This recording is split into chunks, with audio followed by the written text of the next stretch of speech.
Okay.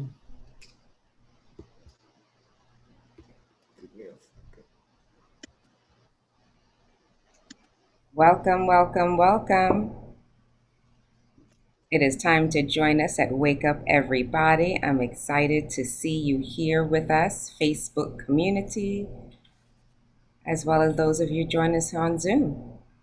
My name is Dionne Monsanto. I am the Chief JoyConnector. It always is such a pleasure to be here with you.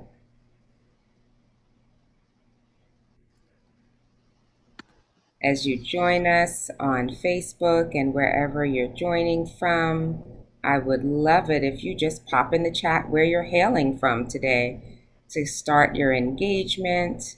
Make sure you can find the Zoom chat button or the Facebook chat area.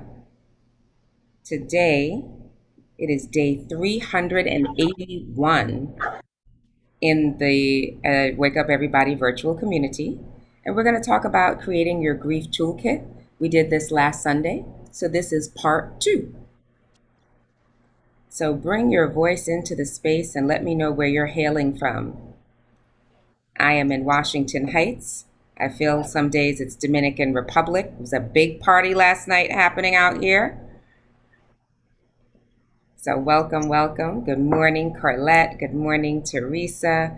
Want to miss Dionne and Woo family. Love y'all. Thank you. It was fun partying with y'all on Friday. Good morning, Adam. Good morning. I'm from Brooklyn, New York. Hey, Good Brooklyn. morning. Hey, Naomi. Oh, I don't think your sound is there. I think that was Adam's voice. Good morning, Facebook. Good morning, Zoom. I'm happy to see some faces too. Look at that. Good morning, Marie.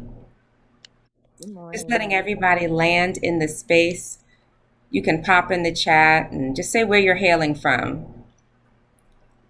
Like my people hail from St. Thomas, United States Virgin Islands, but in Washington Heights, Sunday morning is recovery day after the big party that happened outside. Felt like I was invited. They finally slowed down a little after midnight. So, good morning and cheers to you all. So, some of you may have been here last week when we discussed creating your grief toolkit. And I just do a little bit of a review and saying that it's really important a certain level of self-awareness that we have to have an understanding of what we need to soothe our souls, to soothe our hearts, and to heal after loss. And I want to, again, in case some of you were not here last week, bring in some things that we discussed. And one really important thing is grief is not only death. It's not only someone's physical death or transition from this plane into another plane, moving into the ancestral realm. Death could be the loss of a relationship, the loss of a job, the loss of a friend relationship. It doesn't even have to be an intimate relationship. I'm going to ask one of the admins to make sure everyone is on mute because I hear background noise. Dionne, we're not ready for the presentation yet. We're going to play. I didn't even notice it. Oh, there's the time. I'm sorry, Kinyofu. Peace and blessings.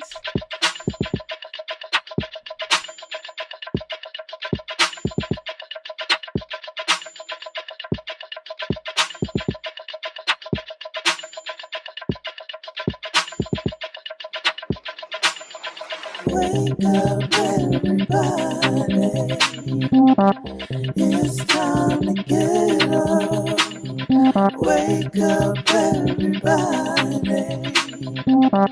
It's time to get up. Stay woke. Stay woke. Stay woke. It's time to get up. Stay woke. Stay woke. Stay woke. It's time to get up. We're healing, we're dealing, we're growing. Together, releasing. We're teaching, searching, we're moving. Together, together, we're learning, discerning, we're striving. Together, together, we're leading, connecting, transforming. Together, together.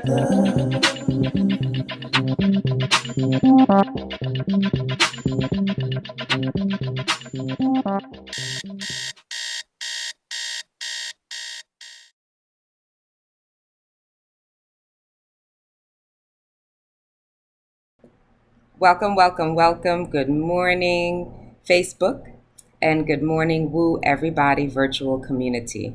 I am Dionne C. Monsanto, the Chief JoyConnector and founder of Joyous Ocean. I was so excited to see everybody here. I started chatting before we had our music. What was I thinking about? I didn't sip enough coffee. That's what it is. Um, but again, thank you, Corlette, Kaisha. I love seeing the names in the chat. So if it doesn't say your name, it would be awesome if you could change it to the name that you want to be called. So in talking about creating your grief toolkit, it's important for me to bring forward the things that we discussed before in case you were not here with us last week, Sunday. So there's a certain level of self-awareness that is important to know what soothes your soul, what makes you happy, what takes you from a happy place to a sad place, and what takes you from a sad place to a happy place. Because it is okay to experience joy in spite of grief. When I look at how all of us have been living, surviving, and hopefully thriving in spite of a global pandemic that we're experiencing, I have often been in conversation with people that feel poorly that they're okay. Sometimes people didn't feel safe expressing their joy. So you could be experiencing grief and even have some emotions around guilt that there is joy.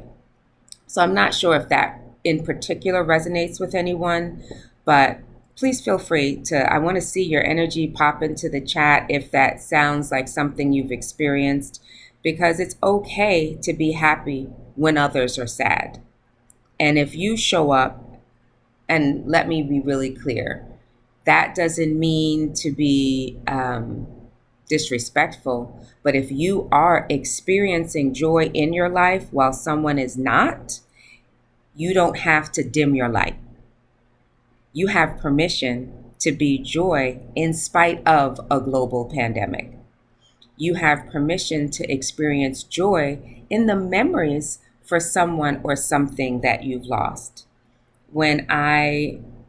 Only now, and what makes me bring this up, because we talk a little before we come on. So it was literally something that I heard Cheryl in the chat say, bringing in the energy of joy today in spite of talking about grief. And I was so happy for her to start that in our private conversation so I could bring that to you, because I did not have that written in my notes, but I personally show up in all situations magnifying, creating, amplifying, and giving myself and others permission to experience joy. It's a big tagline for me and my brand, to live life in joy. I don't just enjoy things, I experience all things in joy. So, and within this global pandemic we're living in, I talk about grief a lot because my biggest loss was 10 years ago. I lost my daughter. She physically died, went into the ancestral realm.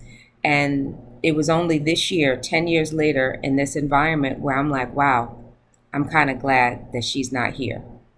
And I was shocked that I was able to look at one of her pictures and say out loud, and I said, wow, I'm at a totally different place of healing to actually acknowledge that this is not something I would want her to live through and experience, even though we are all doing it together. So I'd love to hear. I thank you for those of you that typed in the chat here on Facebook, Jacqueline, Cheryl, and Candace. Yes, Candace. Live in joy no matter what. So giving yourself permission. So I will say now some things that I find really important to have in a grief toolkit. And this is a little bit of a review from yesterday. I'm reaching next to me to see if I have them here because books and sunglasses are always helpful. And I don't think I have my sunglasses right next to me for you. But I will tell you that having sunglasses, no, I don't have them prepared next to me. Sunglasses are a critical part of my self care and a critical part of, oh, good morning. I see more people joining us. And if you're here on Facebook, good morning. A grief toolkit, I feel, needs sunglasses. Big black sunglasses. Those of you that are old enough will know we call them the Jackie O glasses. So if you're experiencing moments of grief, you have permission to have a moment of privacy. That little shield, that one thing covering your eyes gives you just enough space and privacy to be in public. Thank you, Jean-Carl, for repping the sunglasses for me. I appreciate you. To make sure that you have just a moment of privacy to experience that. Even here with you, I do have a box of tissues next to me. So if there's something just in a moment, and I think that's something that's generally in my bag next to me or my pocket if I'm carrying something small. If I have a little fanny pack, I will have sunglasses and tissues in them. So what is it that you need to experience privacy? Do you give yourself permission to cry? I have two sons that are living, and we were once in a circle, and it was quite unfortunate that a brother in my circle did tell my youngest son that, men don't cry.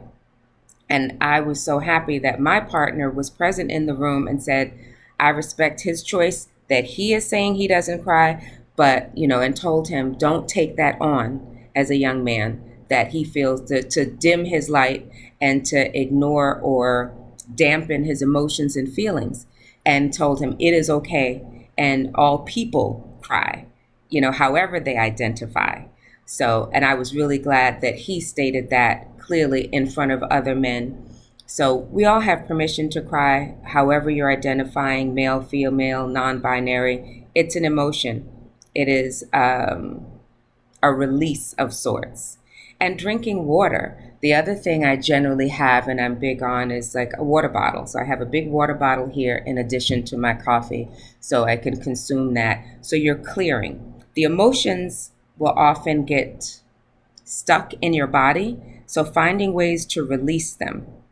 So just as you're joining us, I see more people joining and looking at what is in your grief toolkit. So if anybody wants to come off mute and share, especially if you were here already or you're familiar with the concept of having a self-care toolkit or a grief toolkit, to share something that might be in your toolkit that really helps you transitions your energy or your space, how you're feeling. I know y'all are waking up, so I'll give you a minute to drop it in the chat. Or I'll see who do you think Jean-Carl would want to speak on this?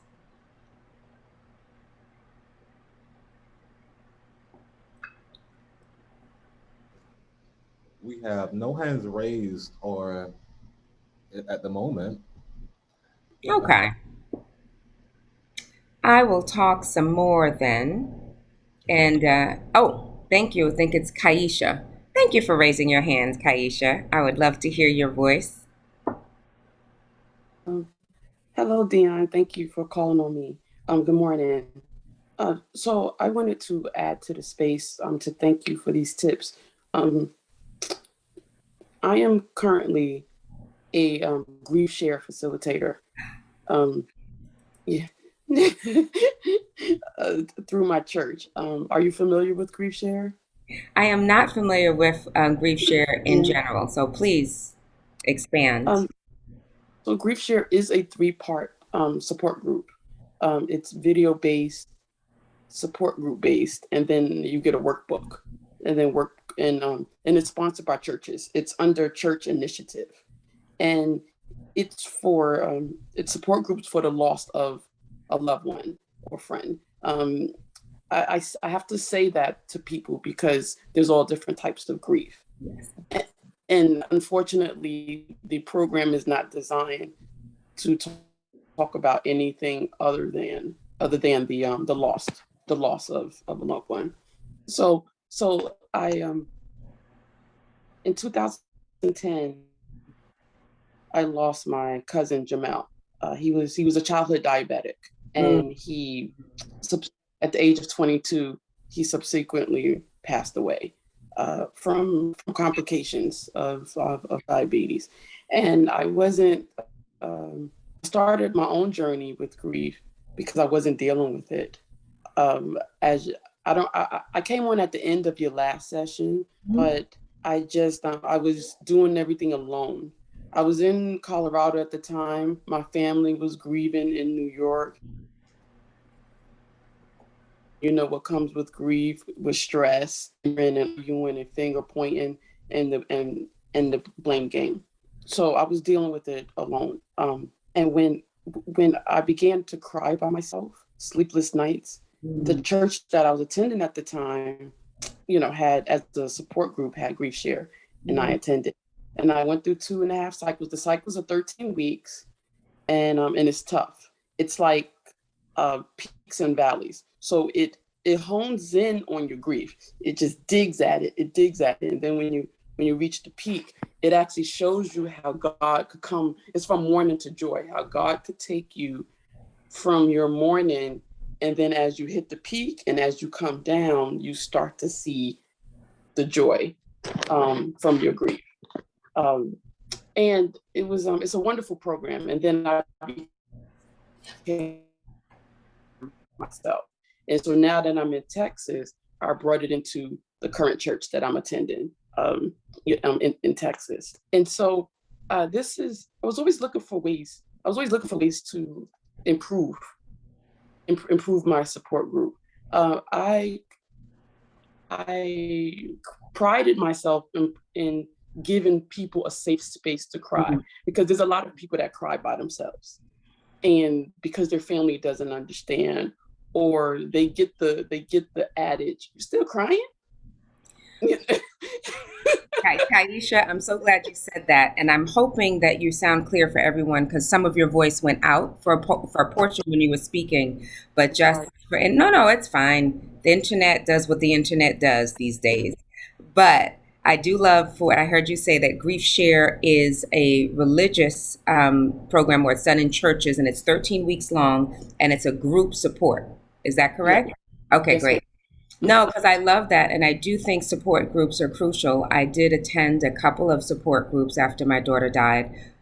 People may or may not be aware, she did die by suicide. And I do speak about that a lot. And I thought it was really helpful to be with others with similar losses. So being in a support group of people that had also lost children, but had specifically lost children to suicide. So we comfort each other, and people newer on their journey or further away. So since you've been on this journey for 10 years, 11 years now, you said 2010, to understand, and even that, and acknowledging, I love that you said that in a part of this, it shows you as you go into it that there are peaks and valleys, even as you experience that, and giving permission. So I wrote it down. I'm curious, and I want to share that experience with my church, our religious community, religious family, and see how that can be brought in. But I love that. What's your favorite part of it?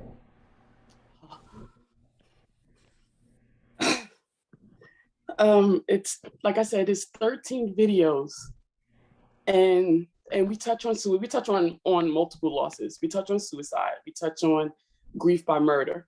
We touch on caregiver grief. We touch on all those griefs. But one video is titled Heaven. And it's a beautiful video.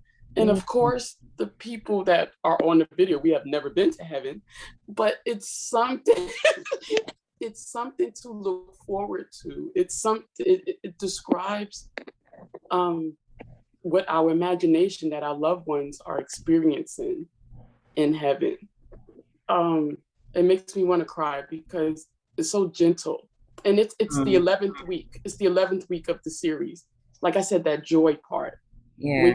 When you come out of the darkness and you realize that your loved one, like you said, you didn't want your daughter to live this life, and you realize that you don't want your loved one, they're living a better life, and you're a little bit jealous, and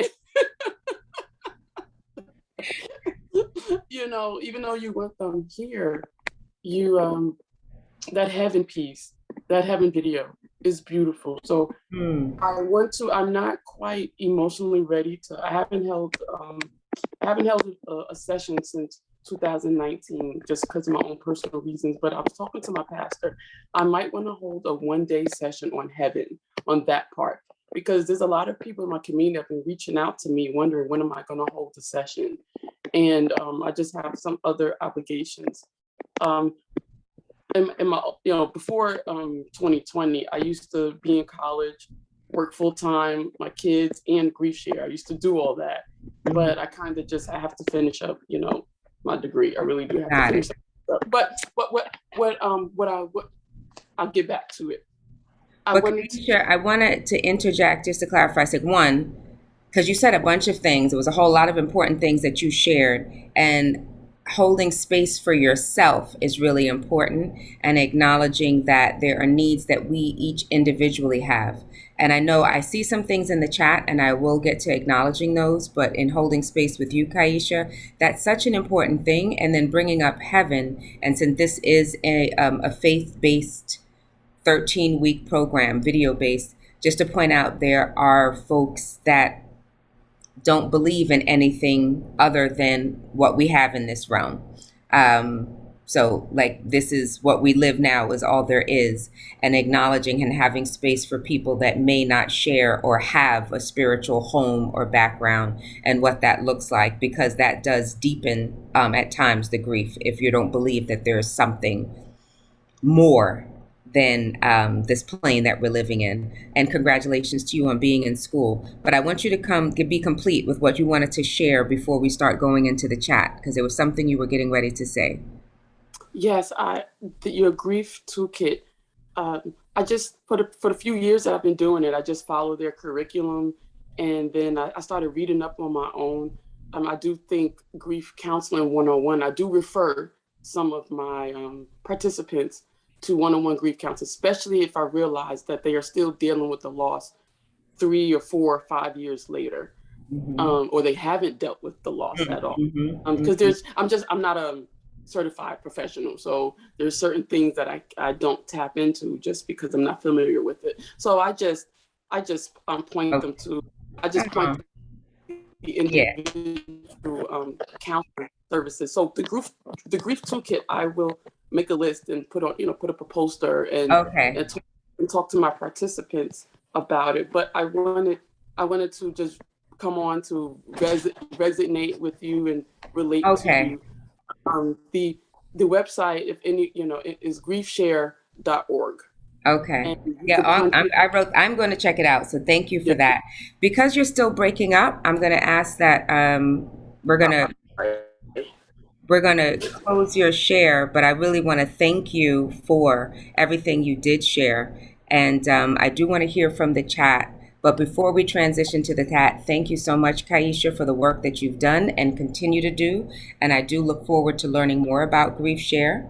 And she mentioned a couple of things. So you're so welcome. Thank you for speaking and bringing your voice in. So those of you on Facebook and those of you here with us in Zoom, what Kaisha is talking about is really crucial. So you can heal in community. So a group does not have to be with your church. It can be separate. You can find support groups. You can also do the one-on-one therapy, which she talked about. I'm a big fan of therapy as well. And depending on, there are different levels to grief. There's something called complicated grief that we talked about as well. And it's not linear.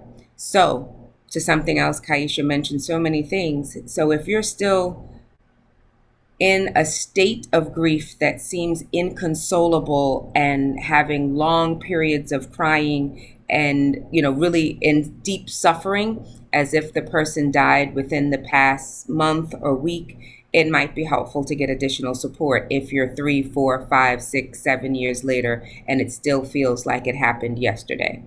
Getting their levels. But please, I would love someone to support me in sharing the things that came up in the chat while I was speaking with Kaisha. Yes, I can support you with that, Dionne. And in the chat, we have some comments regarding what's in the toolkit.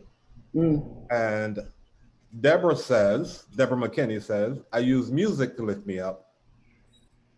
Jacqueline says, walking, crying in the shower. yeah. Candice Hurley says, I use journaling to aid with grief. Um, then we have Denise West, who says, I keep sunglasses. I also keep stones so I may reach for them, stones to hold. Mm-hmm. And I thought that's pretty interesting. I've had a friend give me some stones as gifts, and I carry them with me too. Not always for grief, but just to connect with the earth, with nature, And it's great to hear other people using those, having that in their toolkit. Yeah, no, that is awesome. And I'm sure Cheryl will let me know if there's anyone on Facebook, if there's something you want to share or pop in the chat here, please feel free to do so.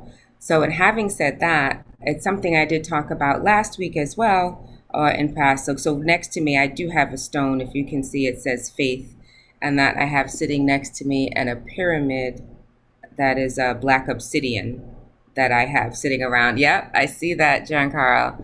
The other thing, in terms of connecting to nature, I almost always have a candle sitting there, so giving energy and light for myself as I'm doing something, if I'm moving into a space. So there's definitely some things. And walking, I give myself kind of a homework assignment. So I love that people are moving their bodies to move the grief out of their body, and crying in the shower. So water is healing, whether you're in water, as in the shower, in the ocean, in a pool, taking a shower, releasing water, consuming water, and being immersed in water. Very healing and supportive. So, and moving through that, and there was something else that Kaisha said that I thought was important, that there are workbooks and there are videos that go along with this. Now, I do not always feel that you should, leave everything to Google. There's a lot of information online, some of it better than others, but there are different workshops and there are different books and things that you can read, and you see what aligns with your spirit. Don't assume because something says you should do this or you could do this, that you feel like this is a must.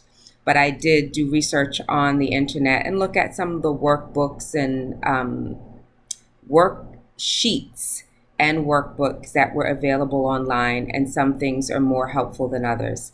And someone else said journaling. I definitely kept a journal with and for me.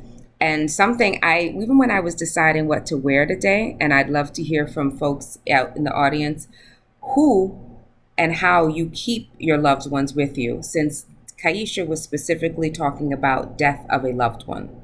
So I put on a dress that I wear often. That was my daughter's dress. And I said, I didn't feel as though it looked as good on camera, but I love bringing someone that I lost with me by wearing something of theirs.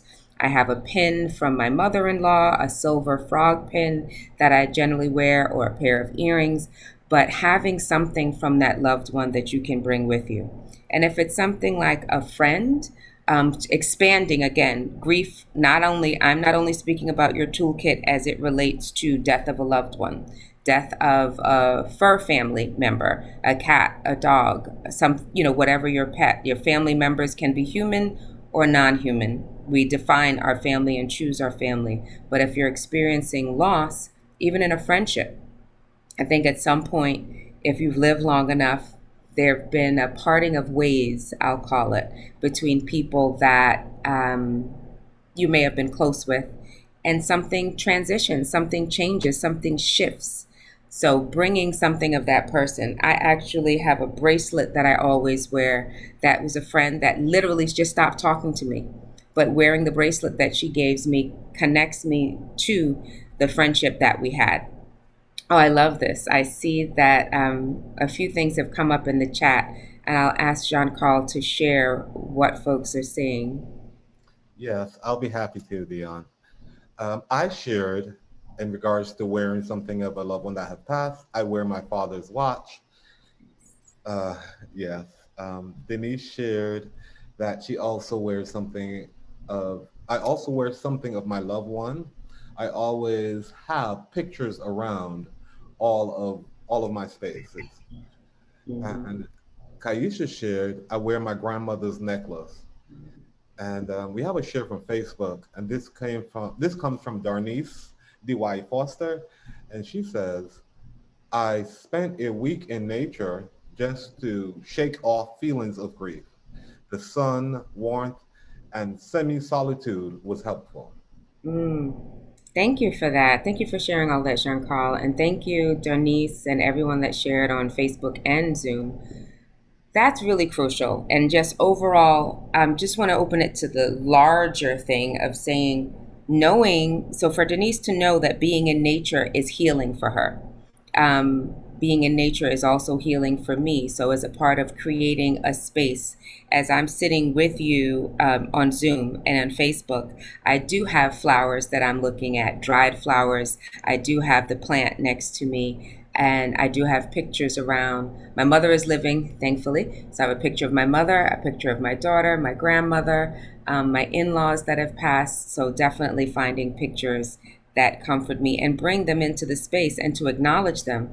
Like, and I'd love Kaisha, because she's still on, to drop your cousin's name in the chat, because calling their names and bringing them into the space just to say, like, like my grandma B, hard candy is still sweet. And however you bring that energy into the space to talk about them. So sometimes, mentioning the names keeps them alive in a way. I did a lot on social media after she passed, and I would talk about, and my hashtag was Seaway Lives, because her nickname was Seaway. And how do we keep the aspect of what we've lost that lifts our spirits with us? So, thank you for that, Abimbola. Abimbola says she carries and displays her mother's picture at all times, and her picture is on her altar. And thank you for sharing that. Halton is who passed in 2000. Oh, Halton must be your grandfather, John Carl gave. Yeah, is that right, John Carl? It's actually my dad. Oh, your dad. Okay. Yes, Halton. All right. There are different things, and there's energy. If we acknowledge we are all light beings and energy sources, those that we have lost have transitioned their energy into a different form of light that we may or may not be able to see. There are some that can see. But if we're acknowledging them, giving things a name and acknowledging your grief or your loss or your pain in some way brings it into the light. I definitely would say in my community, and I think a lot of us have heard, what is in the dark comes into the light. And grieving alone creates a sense of isolation. Again, pandemic life, we had not been in community. Every time I'm on Woo, I really have to give thanks that Shawnee created this virtual community that was global, that I could participate in while I was not in the country when she started last year, and how much it has grown and expanded and it's become a crucial healing community for so many. Oh, thank you. I'm seeing the names pop up in the chat. I think, and I would love to hear from someone else about what it looks like and things that soothe you, whether you're typing it in the chat or if someone wants to share. And if there's anyone that is in an earlier stage of grief and needing some support specifically around what is healing for you and what that process of healing can look like over time, that, please feel free to pop in. Deanna, I'd like to share that we have a hand raised. Teresa Scott has a hand raised. She asked, Teresa, you raised this hand before Deanna asked the specific question. I don't know if you relate, have, going through some grief that you want to share and speak about. Go ahead, Teresa, you're off mute. Yes, hi, good morning. I recently lost my mother in 2019, and me and my sister was talking about when when she first passed, I was like, in another world. And I really was not dealing with the grief properly. And it wasn't until actually being in the wake up, and then, just actually being in the wake up was really what brought my to a different place with her. I was kind of angry with her, not about dying, but just some of the stuff that we had went through. And actually, before she passed, I didn't go visit her because she had gotten very violent, and so I was kind of upset with myself about not going back. But I realized that it was more healthy for me, not to do it. Mm, That I was okay by not going back because I had invested a lot of time and years, with her before that time. But me and my sister was talking on the day, and we was just saying is that even though my mother was rough, but a lot of stuff that she taught us really prepared us for this world. And after doing Be the Tree, I saw a lot of things about her. It wasn't as negative as what I saw. And so a lot of healing took place for me through Be the Tree and Wake Up to let me see her in a different light. So, mm, um, but I say to anyone who's dealing with loss, um, or just grief about, maybe have a misunderstanding with someone, is that look, like try to look past the negative part and see the good that the person brought. And she taught us a lot of stuff. It's like there's just things that we know that there's a lot of people that we communicate that don't know that. And mm, so we've been looking at all the things that my mother taught us and how much we've grown as women, and just certain things she's just taught us that you shouldn't do as a woman, but she carries herself, even relationships, how just from her relationship, sometimes we felt that she should have left our dad and separated. So it makes us stronger to say, hey, or even not even just left, but like stood up and say, hey, no, honey, I'm not with that. So it makes look at the difference. We're growing. I'm growing daily. Looking at her life and just seeing about the she's given me. There's mm. days like this year I was really kind of sad, but I'm doing a lot better about it. I was sad Okay. when I had my birthday party, so because I wanted her to be there with me, and I was turning 63, and actually when I put the bikini on, I was like, she probably would say, I don't know what the hell you doing with no damn bikini on, but I wore I wore the bikini, like to free Teresa, myself. you're breaking up, so I'm going to ask for you to pause or slow down. I don't know what the internet, or since we're bringing in your mother, and I'm thinking of my grandmother, they must have been cousins in terms of energy. Because with my grandmother, I've always say, and I wrote her obituary, that hard candy is still sweet. Yes. So needing to bring that in for so many mothers. I always talk about my family hailing from the Caribbean, that there's a certain energy that may seem harsh to others, but how people love and how people show up in love can be different. And thank you for speaking, Teresa. And something you brought up that we discussed can always bring up, depending on where you're looking, they'll talk about grief because you said anger. And there are some say 5 and some say 7 in terms of stages of grief. So there can be shock and denial, pain and guilt, anger and bargaining, depression, the upward term, acceptance and hope, and, reconstruction and working through. And there's different things to talk about in each one. And in the same way that feelings of loss or grief are not linear, it's not as though like, okay, first I feel this, then I feel this, then I feel that. You don't have to go through the list in order. And anger is definitely a big one that comes up even with death and people being upset that the person left them, whether they died by natural causes or not, accidental death, car accidents, all sorts of things. There is sometimes anger. So thank you for sharing that, and how you went through talking with your family, and even just as recently as this year, that you missed her. You missed her at your birthday and wanted to share that. And thank you for saying that, because what I like to invite into the space and saying that since we are all light beings, I often tell clients to take deep breaths. I've been writing on sympathy cards for years now. take deep breaths because those we have lost are now in the very air we breathe. So the essence of your mother, my grandmother, my son's father, my daughter, Bianca, George, Seaway, all of them, Rosalie, Virginia West, Peter Adu, they're with us in the air. And depending on what the funeral rites were like, they may be in the soil. There's so many different ways in processing that and what you do. And even that, as we talk about planning what that experience might be like having a conversation. Are you going to be in a coffin? Do you want to be cremated? Do you want the ashes to be spread somewhere? There's so many different things to think about in that in processing grief, it opens possibility to plan your legacy. What will people say? There's always another line too, right? Teresa, you think, live your life in such a way so people don't have to lie at your funeral.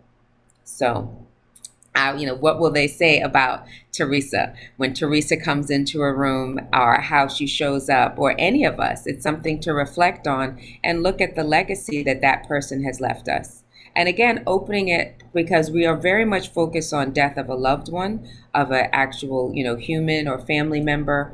I keep thinking of someone last week that had lost a pet. So I always want to acknowledge, if you don't have children, or if you haven't had a major loss of a loved one that was human, other losses count as well. And what does it look like to bring them with you and call their memories, to look at the pictures, to look at the videos, and how that makes you feel.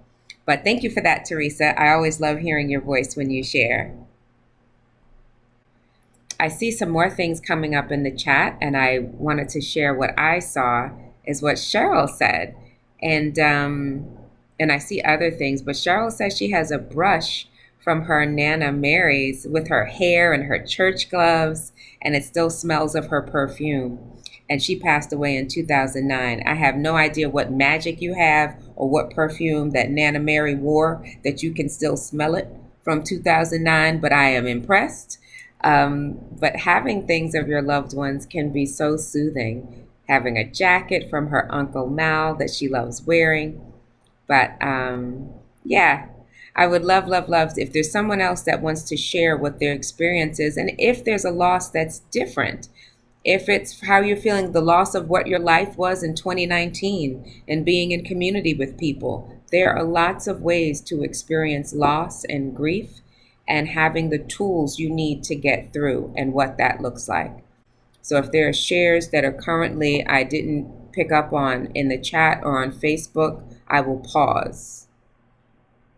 So Dionne, thank you for sharing my share, because of course it got me emotional, and I don't want to do the ugly cry, but I'm just wanting to share the Facebook shares for you. So Darnese said that she spent a week in nature just to shake off feelings of grief, and the sun, the warmth, and the semi-solitude was very helpful. And Sharina Davis says she plays the favorite songs of the loved one that passed and moves to the songs that she's grieving. But those were beautiful. That is beautiful. Thank you for that. And I do see Jacqueline has shared some things in the chat. But thank you for that, Cheryl. And thank you even for acknowledging being emotional.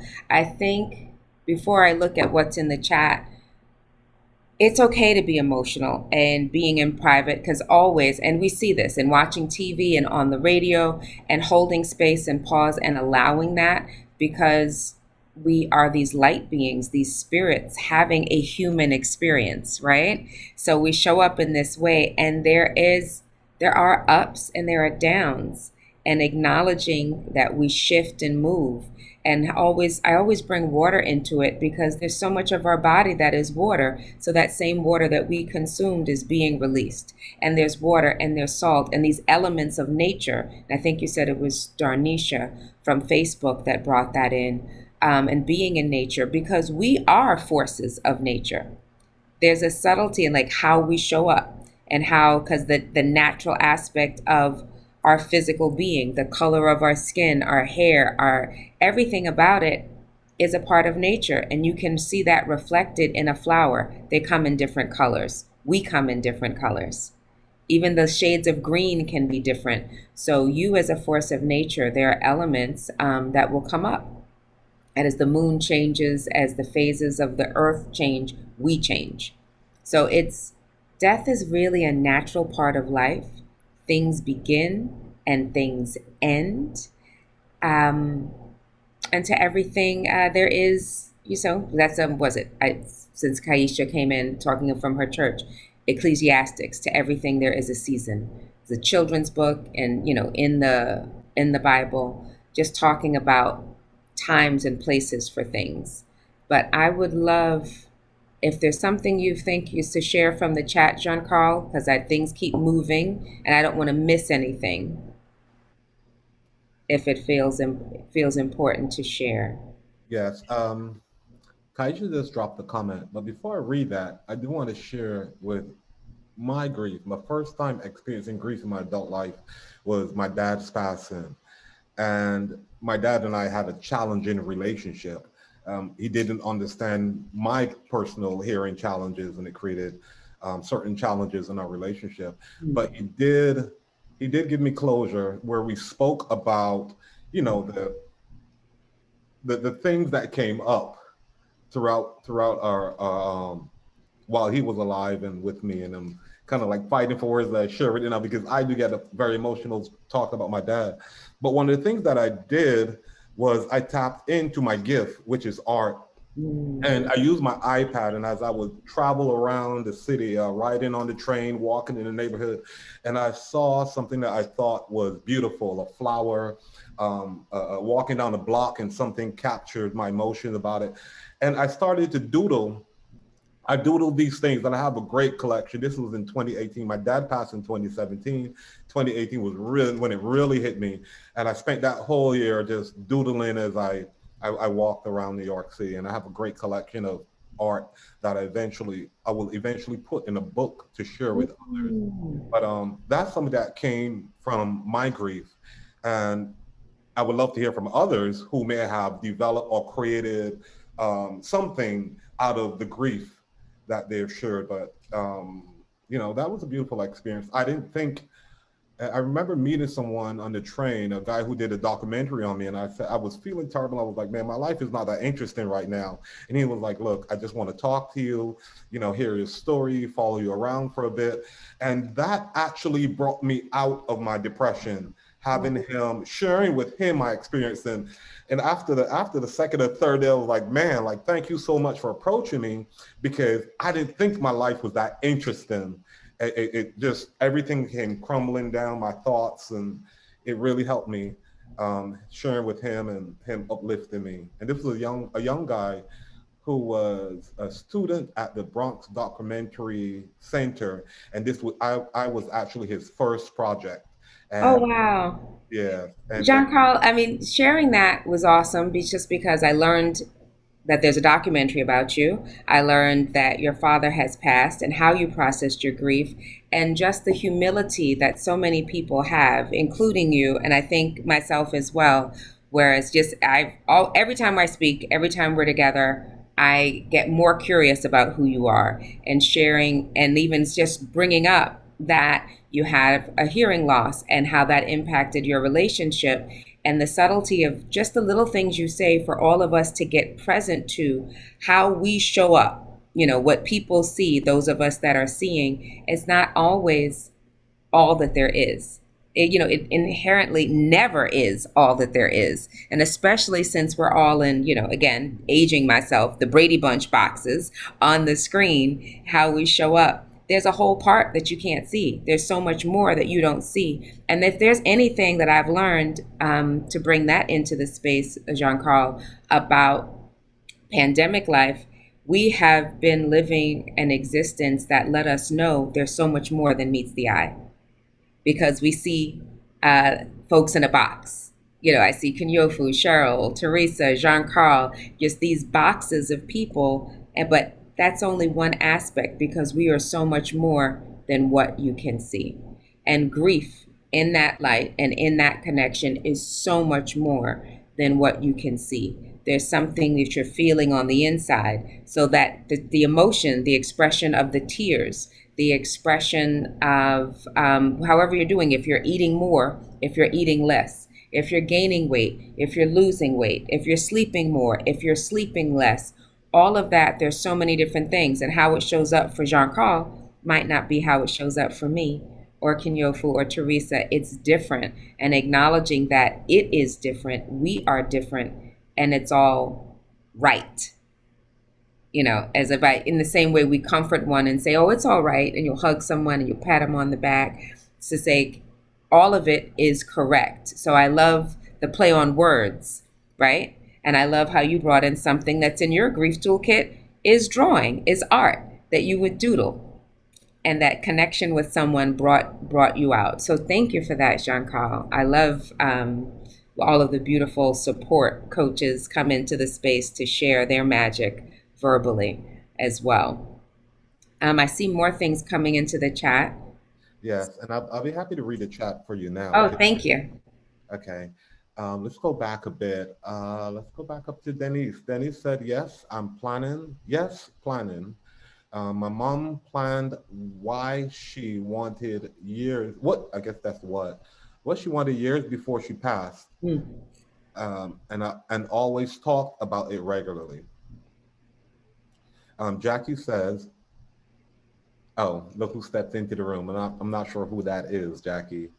But she also shared again that I have been thinking about my final plans for a few years, especially when my mom went through several health challenges that made me realize that I was not prepared. We can ask Jackie to come in and talk about that if she would like. Jackie, Okay. are you willing to show up in the live space? I'm here. I'm out in Martha's Vineyard, but I'm gonna turn this video off because I look a mess. Anyway, I was responding to Dionne talking about how do you show up, and then the song, the hip hop song, jumped in my head. Look who stepped into the room. I don't know how it ends. Oh, okay. You know, and then I was thinking about, because my mother went through a lot of health challenges. So what we did was we sat down and we started talking about final plans for my mother. And this was a couple of years ago, but she informed us that she's living to 100, so we could put that on hold. Basically, I'm trying to do that with my own stuff. My kids, my daughter's really good with it, with accepting that conversation. My son is not. So that's going to be a challenge. And I know that, and we'll handle it. But I just wanted to tell you that I was looking at you and I see an aura around you.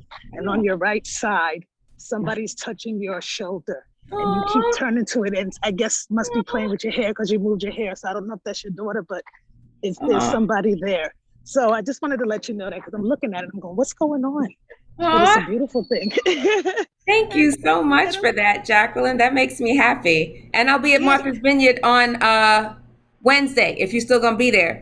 So yeah, I'm gonna be here. Yes, come. All right. You have to come by. Okay. Thank you for that, Jacqueline.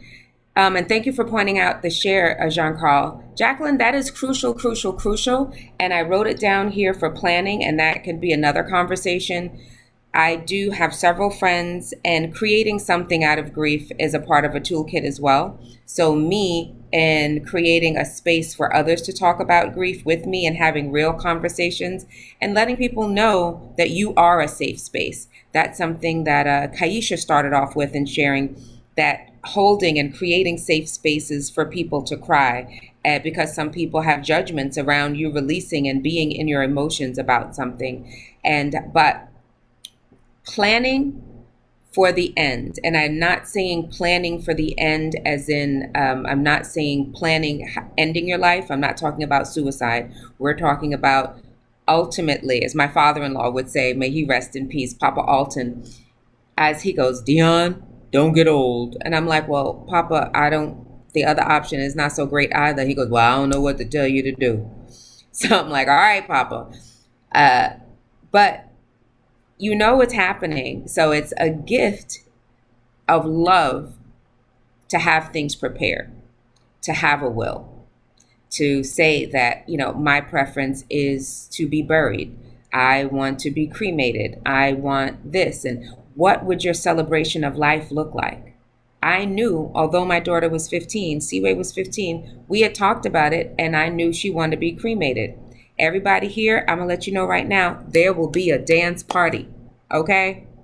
My homegoing will be a party. I might have to keep DJ Sienna's name, because DJ Sienna had it on and popping on Friday morning if you weren't here, for the Wake Up Everybody party that happened on Friday. But music, I generally have a song in my head, so now I have to look up the song that Jacqueline brought into the space, and a celebration of life and finding joy. What I will say to you about that planning, the first major funeral that I planned was unfortunately my daughter's.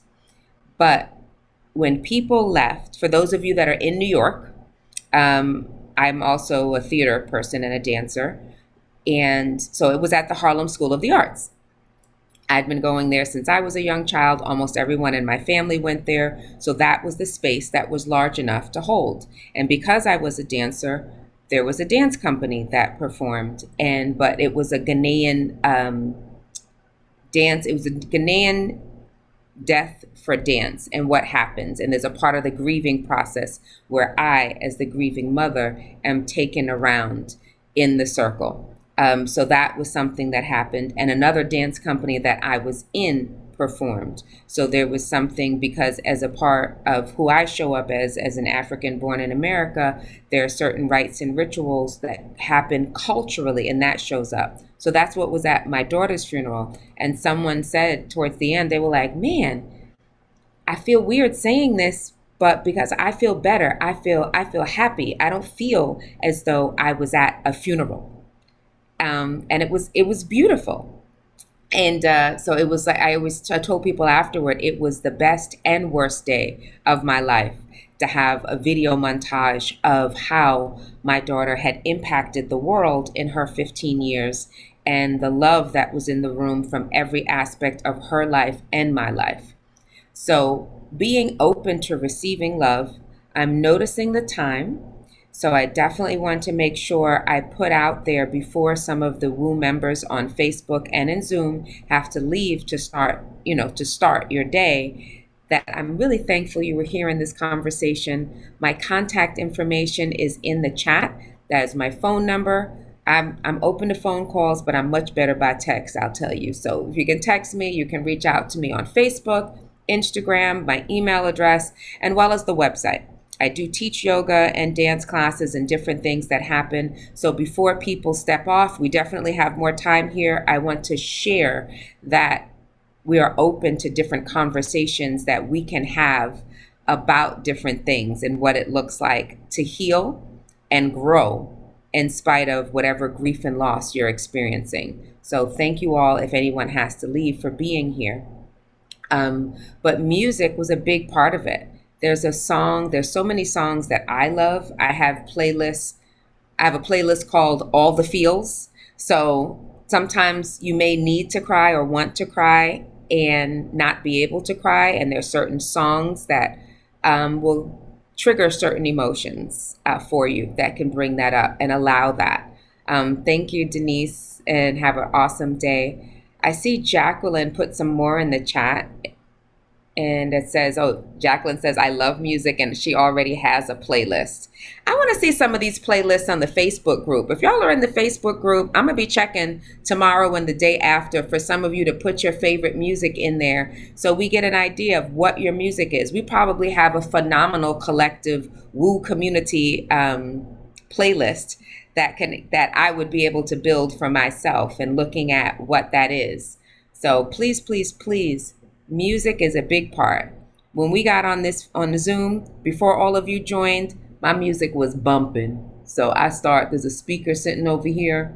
And so I get up in the morning and I tell Google to play certain songs. And it depends on what I need in that day. What's going to pick me up? If I'm feeling, is it jazz today? Am I doing Coltrane? Am I doing Nina Simone? Am I doing a cover? But what does my spirit need? So I'm going to pause and listen for each of you to talk about what your spirit needs. And even though some of you are leaving, I'm going to let you share from the chat and see what's happening on Facebook. And before we close out, I think it'll be a good time because some of you have been awfully quiet. So I think we really do need a breakout group. So if you're not willing to be in conversation verbally on Zoom or in Facebook, that there'll be a chat. But of course, there'll be somebody in this room, but we'll separate. So what do you see popping in the chat, Jean-Carl? Dionne, I don't know. One moment, Jean-Carl. I don't know if you're going to go back to what Deborah McKinney said, but I thought that would add to the conversation. So I want to read that. Please do. Okay, she says, I'm working on dealing with grief about getting older, letting go of my youth. I'm working on accepting what my body can and can't do. I'm trying to make peace with choices I did and didn't take. And I'm bringing that in because you had mentioned in the beginning that there's different types of grief. Oh, I'm really thankful you brought that in. I did not see that in the chat.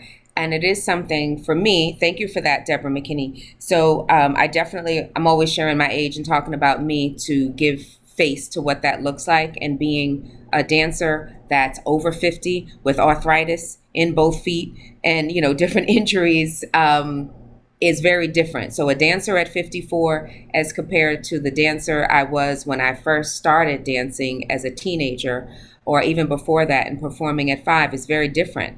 So there is an aspect of grief, and that is identity. So thank you again, Deborah and Kenyofu, for bringing it in. We see ourselves and we identify as a way.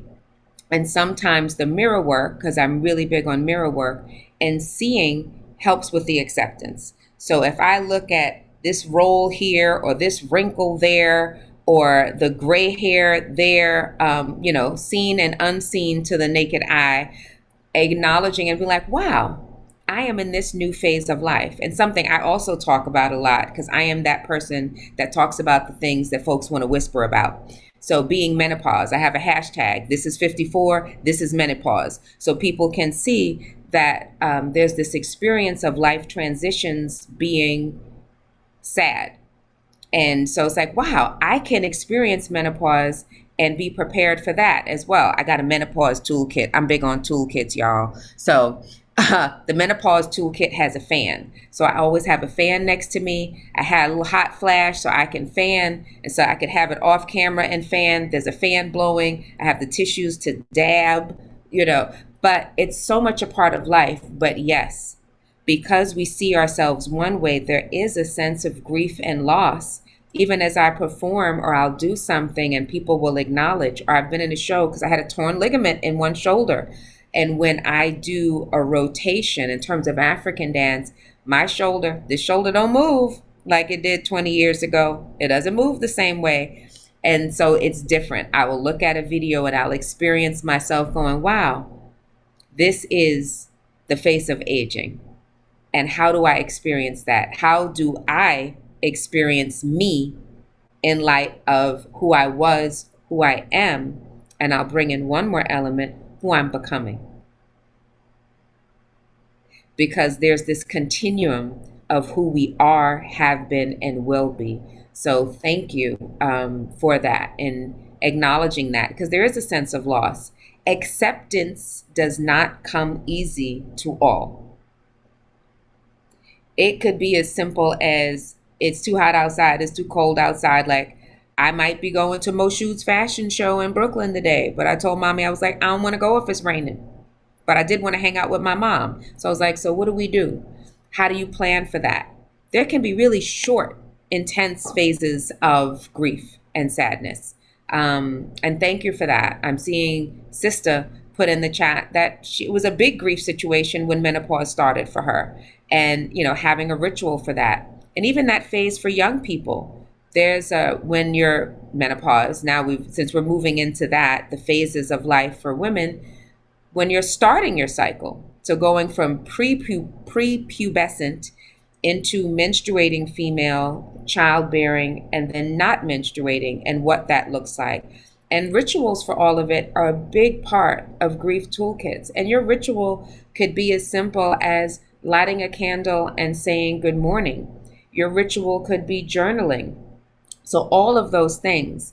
So just going through a list of what some things are Again, for those of you that joined later, having a grief toolkit is a subset of having a self-care toolkit and requires a level of self-awareness that we may have or not have.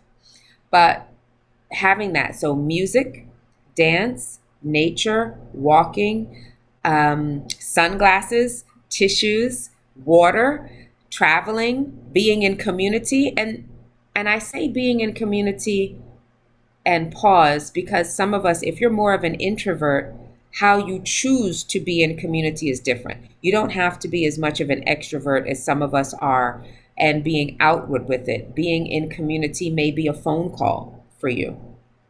There are ways to have support now that are text lines. If someone is really suffering in a certain way, they have come up with crisis text lines as opposed to phone calls and being in group physically. And a lot of that has changed. But make a list and acknowledge that these are the things that I need. And you can share that with someone because hopefully each of us have someone or several someones that know how to support you when things are challenging. I have one dear friend who has thick eyebrows, which I don't have a problem with, but it has become a part of our culture that eyebrows have to be plucked and waxed and all kinds of things have to happen to eyebrows. It's a whole industry. But what I love in her knowledge of herself, she's like, Dionne, if my eyebrows look crazy, there's something wrong. This is a warning sign. And I was like, well, I need to know what crazy looks like because I don't know. Like if they're not plucked, if the hairs are out of place, like, okay, got it. So, okay. Knowledge, self-awareness and awareness of others and giving somebody a warning says, okay, if Cheryl were to say, if you don't see me on the Woo community for 2 weeks, check on me. There's a problem. If, whatever that is, if there's dance classes happening and I'm not figuring out a way to go to a dance class, there's a problem. Even with arthritis in my feet, figure out what you can do. Do you wear sneakers? Like what support do you need mentally, physically, and emotionally? And make that list. So I'm going to stop. Thank you for bringing that in, Kinyofu. And because I know we're going to share some more information about how you can reach out to me personally, I do, with all the people that are still here, want to give you the opportunity to share with others. So please, please, please, if there's something to share in the chat, let's share that so we can have a short breakout group for the people that are still here. Okay, wonderful. And I love the whole get grief of getting older. Like that was powerful. And I thank you for bringing that in. There was a comment right before that I wanted to share. And this comment came from Kaisha. And she's speaking about guilt. And like that is a powerful thing to be able to work through. And let me share her comment. Kaisha says, as soon as I received the news that my grandmother's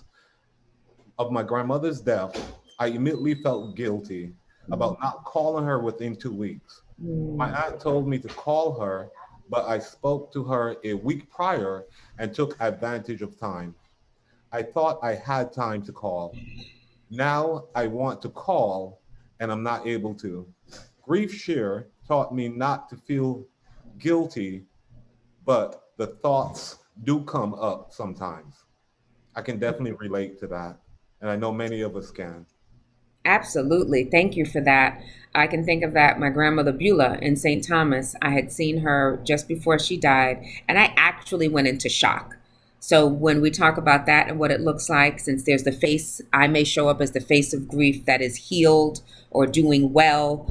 I use quotes with all of these things because it's not everything that you see. But I was at work when my mother called me and told me that Granny Beulah died. It wasn't her biological mother, it was her stepmother. So she didn't have the same connection to her death that I did. And I literally went into shock, like didn't know what day it was, didn't know where I was. They had to put me in a cab to send me home from work.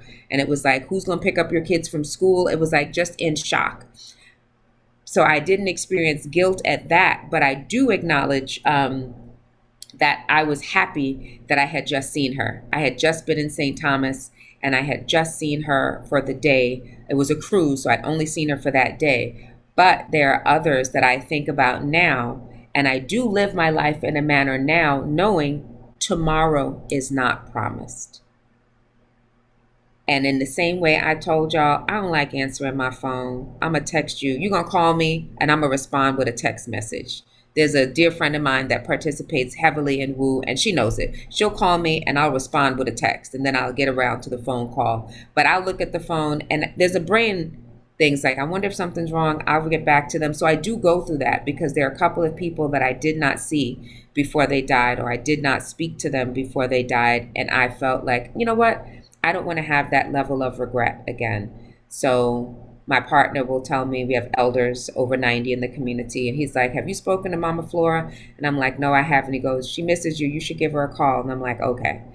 And like, take a deep breath, get yourself together, and give Mama Flora a call, because you don't want to get the call that something happened and you didn't speak to her. So I'm definitely a big part of my grief toolkit, and then I'm going to make sure we separate into breakout rooms. So I will ask to start getting that prepared, to keep some people in this room here with us, but to have breakout rooms of 3. In knowing for me that tomorrow is not promised, I've taken on this aspect of living the life I've never lived. And one of the ways I pay homage to the loved ones that are no longer here with me, and I did share the palm card that I used at my daughter's funeral, but what I didn't do was read the poem. So I'm going to read this poem, and when we separate into the breakout rooms, I will ask each of you to share something that you are grieving or have grieved, and 1 or 2 things that is in your toolkit. So you can collectively, in that group of 3 people, share something and possibly pick up something that you could use for your toolkit. So the poem that I listed, it's called by David Harkins, and I don't know it by heart. I'm reading it. It's She Is Gone or He Is Gone. So in light of my daughter, I'm going to read it in she. You can shed tears that she is gone, or you can smile because she has lived. You can close your eyes and pray that she will come back, or you can open your eyes and see all that she has left. Your heart can be empty because you can't see her, or you can be full of the life that you shared. You can turn your back on tomorrow and live yesterday, or you can be happy for tomorrow because of yesterday. You can remember her and only that she is gone, or you can cherish her memory and let it live on. You can cry and close your mind and be empty and turn your back, or you can do what she would want. Smile, open your heart, open your eyes, love, and go on. And that is a big part of how I choose to magnify the legacy of the people and the things that I lost, to live the life that I haven't lived, and to do things they might have wanted to do and have not been able to do. So we only have a few minutes left, and I need to tell you what's coming on. Thank you for that. So I will pop in the chat later, and I'll put on the Facebook group as well for all of you that are on the Facebook group. If you're not, you should be. And I'll share that poem so you can have that link later on. But I would love, just so we can have a really short sharing in Facebook and breakout rooms, if you're ready for that. Are we still doing 7 minutes?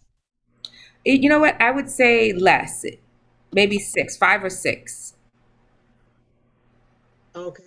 5 minutes? Yes. And my beautiful sisters on, wherever you are, you're sharing something you're grieving currently or have grieved, and what you have in your toolkit. So the people whose voices we haven't heard can bring their voice into the space and connect to another wonderful light being that they may not have connected to before.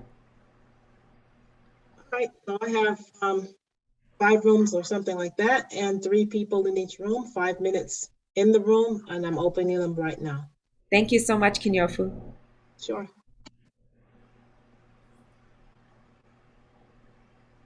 And there'll be 2 people in this room.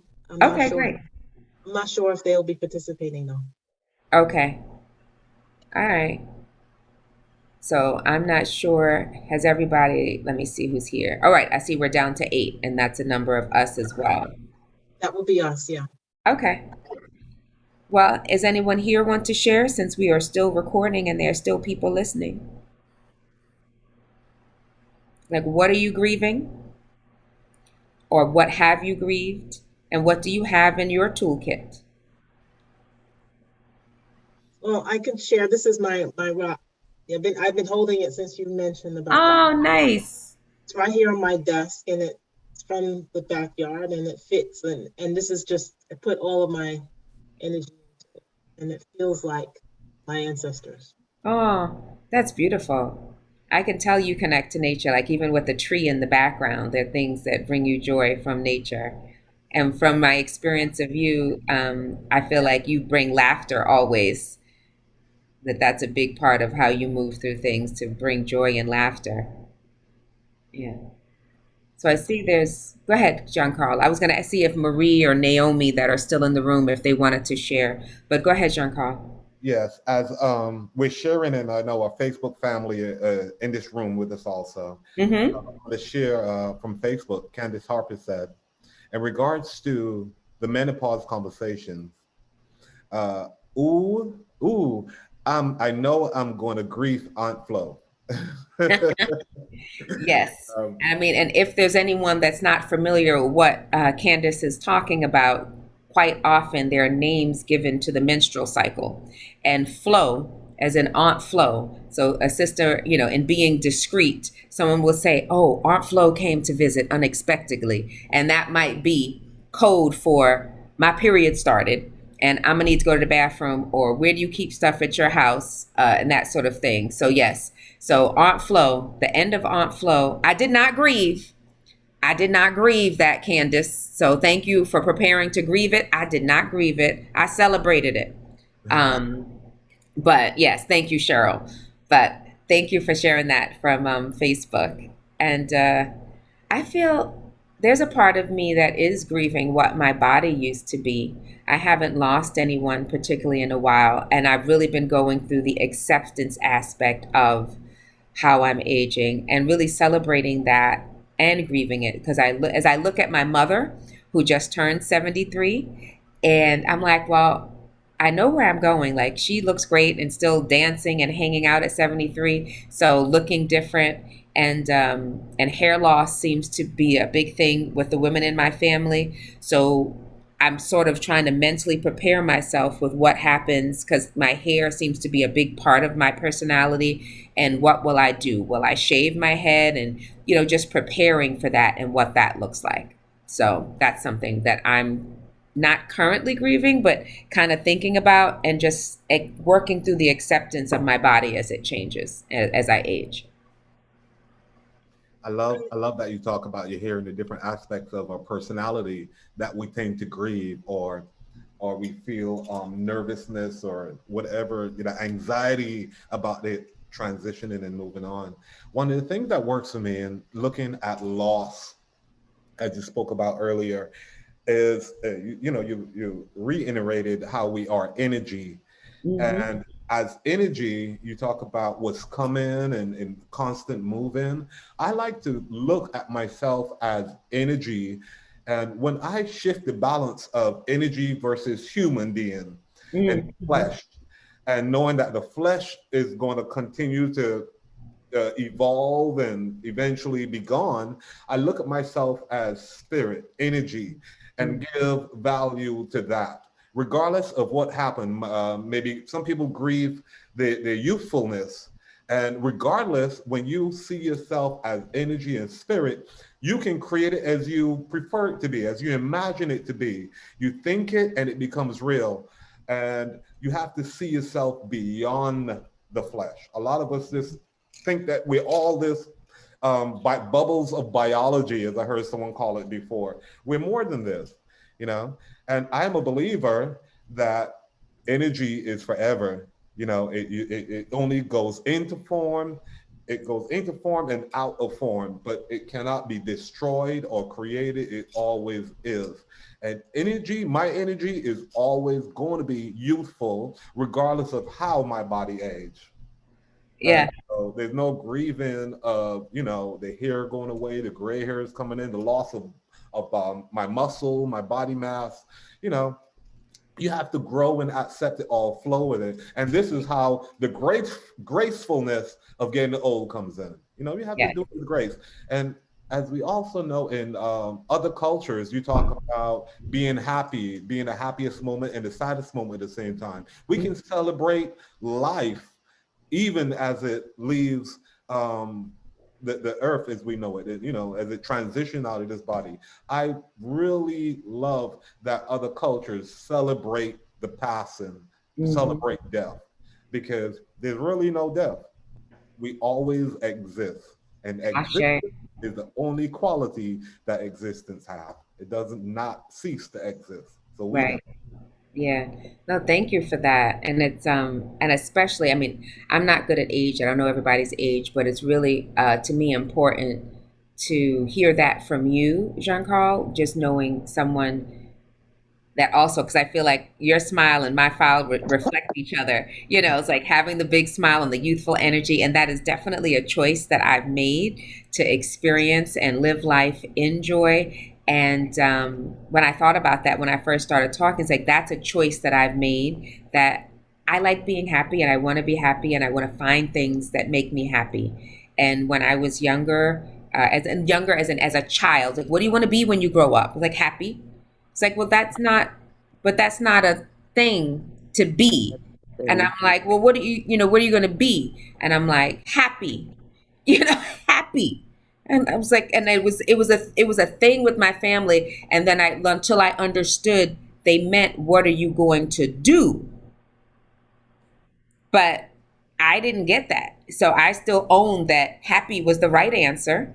And I was like, well, I'm not sure what I'm going to do, but whatever it is, I'm going to be happy, And so that's something that I still bring. And a dear friend of mine that still brings up for me, that he brought up, I don't know, we were teenagers when we had the conversation, and he would fight with me that I was wrong until he came back to me like 15 years later. So now let's say we're in our 30s. He was like, you know what? I was thinking about what you said and you're right. And I'm like, what did I say? And that's how it is with those friends, right? That you've known forever. The conversations don't stop. They're tabled. So they call you up. Yeah. And I'm like, what are you talking about? Yeah, being happy. That is a goal. I'm like, oh, thank you for agreeing with me 15 years later. But that's something to bring in, to say, like, your energy, Jean-Carl, you're saying that whatever it is. So 100 years from now, when we talk about Jean-Carl, we'll remember his words, his art, his smile, and his joy. And that's the legacy, the artwork as well that you leave. Thank you. Thank you. Yeah. Hey, Amal, were you here? Did you just come back into the room, or we've slowly coming back? Actually, it said 0 remaining. So we just went ahead and it hit leave break room, because the two of us who were in there shared with each other. So can you start to share, as people start to come back? Tell me what you shared in your breakout room, Amal. Yeah. So for myself, I don't know if this is grief or not, but being the age that I am, all of my immediate family is gone, my brothers and my mother and father. And so I've come to terms with that. It took me a while with my mom, because it was like a world without my mother just didn't seem should exist. But I got over that because that was years ago. But the only thing, I miss my brother, my older brother. I would think about things in our childhood. I said, let me call Len, and then think, he's not here. Or I don't remember how that worked, or who is, and I'm it. It stops right here, and I'm losing the memory of it. So I miss him being able to do that. And then Fuller said she misses high heels. And I said, girl, I know what you're talking about, because high heels will dress up an outfit. And when I dressed to the T and got on flats, it just doesn't work. I look frumpy and old. So then losing my usefulness in appearance is another loss. Yeah, I just laugh about it all. Thank you for that, Amal. And it's funny because I did share in talking about getting used to the new appearance, and for me, in sharing having arthritis in my feet, in both of my feet. But when it first started, Amal, I was actually in my late 20s, early 30s, because dancer, broken toes, injuries, like the feet get pounded on, right? And so I was at Morgan Stanley. And because wearing heels, I just need to share this because you talked about that. Wearing heels was very much a part of the corporate affect. So certain places at one point in time required women to wear skirts and to wear heels. And I know I read in the news recently that there were women in an Asian country, I do not recall if it was China or Japan, really lobbying and fighting to not have wearing heels as a requirement. So when my osteoarthritis was first diagnosed and I was at Morgan Stanley, I needed to let them know that's why I would not be wearing heels. Like, these are the shoes that I have to wear now. So do not judge me based on this because I'm a woman in a suit with flats. So I do get what you're meaning. And that is how we have been trained in this world. So thank you for sharing that.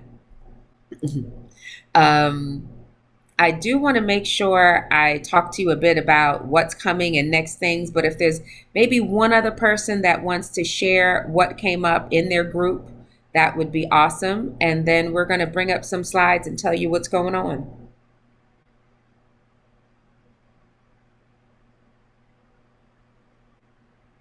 I love Jacqueline said she would keep on her sneakers and socks with her suits as a teacher, and she got doctor's notes to wear sneakers. All right. These are things to learn, people, things to learn. All right. I love that I've gotten embraced my olderness, and I really love being older now and the new adventures that's coming with it, because there's a lot of things that I never did that I'm doing now as an older woman, and I just feel so liberated. So like wearing a bikini for your birthday party. Ma'am, yes, ma'am. That was awesome. I love that. Thank you for that, Teresa. And I do remember, those of you who are only meeting me here on Zoom, I show up as a small female, but I've been many sizes, and I definitely embraced wearing a bikini. So I didn't say that to you before, Teresa, but I do recall that at every size because I want the sun. I'm going to get my vitamin D. So I can't help it if you're not in appreciation of what my body looks like at, I've been everything from a 6 to a 2X. So if you don't appreciate my body as a 2X in a bikini, I still need the vitamin D. I got nothing for you. So good for you for showing up with wisdom for your birthday party in a bikini, regardless of what your mama would have said. May she rest in peace. With that, I'm going to see if we're going to bring up some slides and I can tell you what's coming. I want all of you to have ways to reach out to me. I love the conversations that happen. I love when people schedule time with me. I love hearing from you on Facebook, on Instagram, and all the different places. You have each enriched my life. So one of the ways that you can connect with me, I'm offering 4 complimentary sessions. I am a coach, a dance teacher, and a yoga teacher. And to see how people can work with me, I allow them to schedule breakthrough sessions. This is going to be placed in the chat, the information you're looking at. And once you click on that link and schedule time with me, it will actually send me an email. So it'll be very easy with the timestamp on Gmail to see who was first, second, third, and fourth. And if there are more than that, I will work with you in terms of, your budget. The only thing that I would ask, if you have already had a complimentary session, my request, and I didn't share this before with my team, is that you not schedule another one. We want there to share the wealth and the opportunity with others. But if you do want another session, I will work on a fee because you're a part of the Woo community on something that's reasonable for you.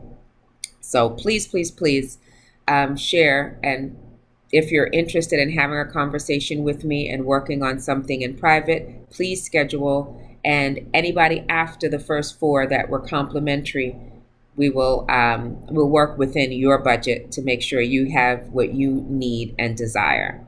And there's always something popping coming up in the Woo community. So I'm hoping you'll be back tomorrow and the day after. And this is my contact information. It's been dropped in the chat, but if you're on the phone and just want to take a picture of it, cell phone number, you can text me, reach out to me on Facebook, on Instagram. That is my business page. Putting the C in Dionne C. Monsanto is really important, because if you just put in Dionne Monsanto, there is an Asian Dionne Monsanto.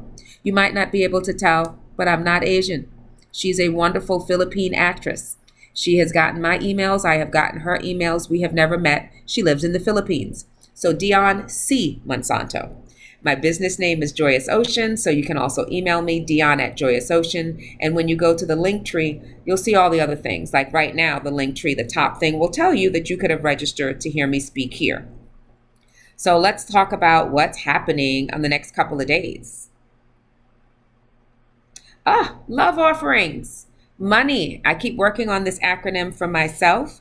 So there are ways that you can share your love and make donations, because as we share money, I wrote it down so I would get it right. Money stands for my own natural energy yield.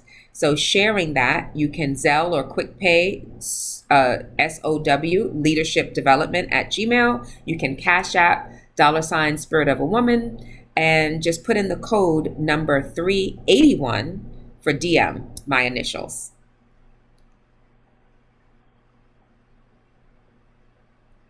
And I think she was here today, but you can join us tomorrow, Monday, August 2nd. Can you believe it's August, people? You can join us Monday, August 2nd, tomorrow for Sacred Touch Monday with Sahuspeet. So it'll be exciting. Oh, I thought I did see you there. Yes, and she is here in the audience, Sahuspeet Kakai. And I love her sessions. If you have not experienced one, please do join tomorrow. And then on Tuesday, August 3rd, Yogisha presents Transformation Tuesday, and that is Stacy McLean. So I do love both the presenters in the Woo family. I have not met them IRL, as the young folks say, in real life, but if you can make it, please do. And if you cannot attend, make sure you check it out, the replay on the Facebook group. Thank you for being here with me today. Thank you, Dionne, for being here with us. And I also want to thank the new members. If there are any new members in the space, please let yourself be known. You can type in the chat, I'm a new member, and our community will welcome you. And who doesn't want a good welcome? So that even if you're in the Facebook world, go ahead and do that in the comment, write down that this is your first time. Or if you've been in Zoom and this is your actual first time in Facebook, that counts. So whatever it looks like, vice versa, let us know this is your first time, whatever that looks like. And come back. Keep coming back. Don't just make this a one day. As Shawnee says, one off. No, come back. We're here for you. And how are we here? We're here 5 days a week on Zoom. Sunday, Tuesday, and Thursday from 7 to 8:30 are our long days like today. And tomorrow be our short day, along with Wednesday from 7 to 7:30. So inside of Zoom and on Facebook streaming live. If you want to receive messages to remind you to wake up and get on, then you will open up your text right now and type in the number 74121. And in the comment section, write Woo Nation and press send. And you'll be put on a text message list. Alrighty, so swag. We have swag that you can wear, you can purchase and wear. You see sweatshirts here. We also have t-shirts, and there's a million colors. We have cups as well as masks, and other things will drop in soon. So bit.ly/Woo Swag is where you get your stuff. Oh. Stay in touch, and bit.ly/Wake Up Movement is the way to do that. That would have you be on get the email list, and with the email list you'll be able to see who's coming up and what they are offering. You would need definitely to register to do that, and you need to register every week. Facebook, we have a Facebook page, we have a Facebook group. The Facebook group is what this link is referring to. It's a private group, and you need to request entry. If you requested entry, then you can just go to it. You will receive notifications. And bit.ly/Woo Community is the way to get there. We are on Instagram and we are on YouTube, so you can check that out there. That's still in development. So there's some things on there and there's quite a few things that's not. And last but not least, we have an email address for you to share any comment or thoughts or questions. And there's another way for you to stay in touch, info.wakeupseries@gmail. So gmail.com actually. So I'm asking everyone to unmute. I'm taking mine down and we can all do our love shower for Dionne. Thank you, Dionne. Thank you for the Dionne, thank you so much. Thank you, Dionne. Thank you, Dionne. Dionne. This was such a healing session. Yes. Thank you. Thank Thank you. you, Dionne. Thank you, admin team. Danielle Hey. Purcell and John Carl Martin. It was amazing. Thank you. Dionne. Thank you, admin. Blessings, peace, and love, Dionne. So always such a beautiful presentation. Just love your energy. Wonderful, wonderful, wonderful. A great time today.